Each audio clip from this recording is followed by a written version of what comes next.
In this video, you'll learn how to add a column in Microsoft Access step by step.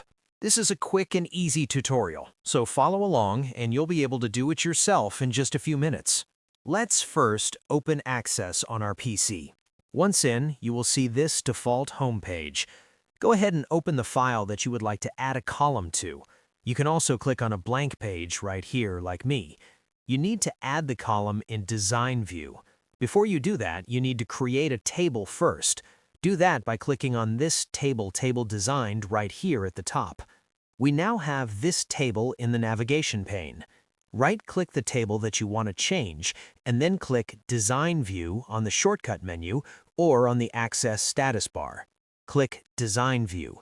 In the Field Name column, select a blank row and type a name for the new field. For instance, this row. Also, in the Data Type column next to your new field name, select the data type for the new column. Once done, go ahead and save your changes. That's how to add a column in Microsoft Access. And that's it. You've successfully added a new column in Microsoft Access. If this tutorial helped you, make sure to like the video and subscribe for more simple and practical guides.